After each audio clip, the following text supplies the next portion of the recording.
در لاگری تعلیمی و تبابتی و فراغتی استعدادها بعد استراحت نصف روزی از روی قاعده معین آن همین گونه کودکان جای خوبشان را به ترتیب می‌درورند.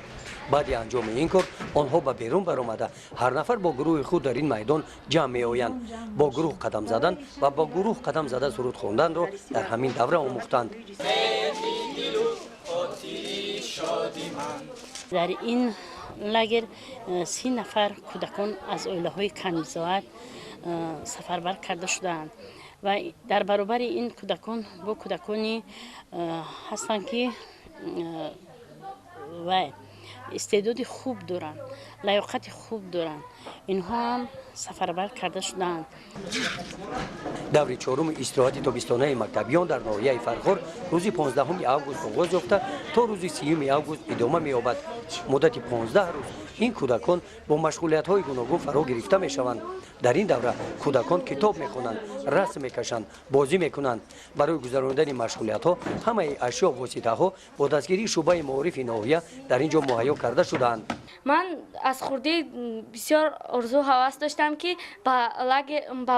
در 3 ماه تابستانه من به لاگر رفته استراحت کنم، اما این آرزوی درونی من در این سال عملی گشته است. من در اینجا دوستانی زیاد پیدا کردم. با دوستها و رفیقان نقص هم صحبت میشیم، کتاب ها میخونیم و به سیاحت میبریم، رسم ها میکشیم. خلاص اینجا خیلی با من پسند اومد. من خوشبختم که در این لاگر استراحت دارم. آرزو داشتم که امروز به لاگر بیام، امروز به آرزوم رسیدم. که اینجا جای زورای سحر ابر وگه 3 محل اوقات بپولای، جای آوازیش زورای، جای خوش زورای. همین لاگر به من معقول شد همه جاش. در لاگر تعلیمی و تبابتی و فراغتی استعدادها محفل‌های سوال و جواب دایر کرده شده کودکان در آن فعالانه اشتراک می‌نمایند.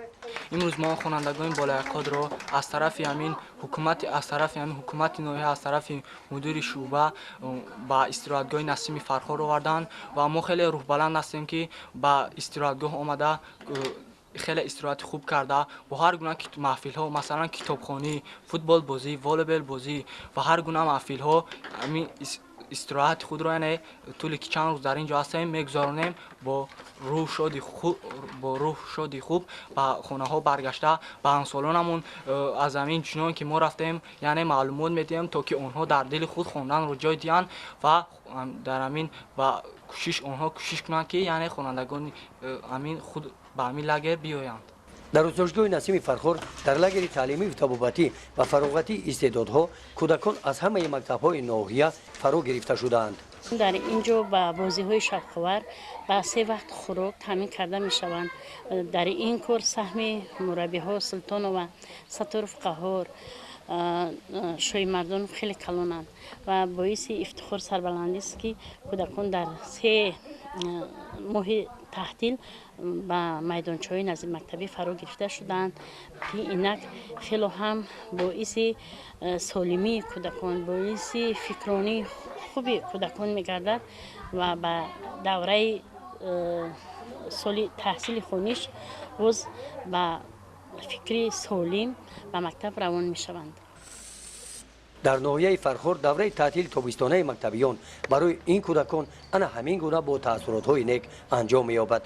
گزارش خواجه نظریف خدای نظر ظهوروف از ناحیه فرخار برای برنامه اطلاعاتی نوید.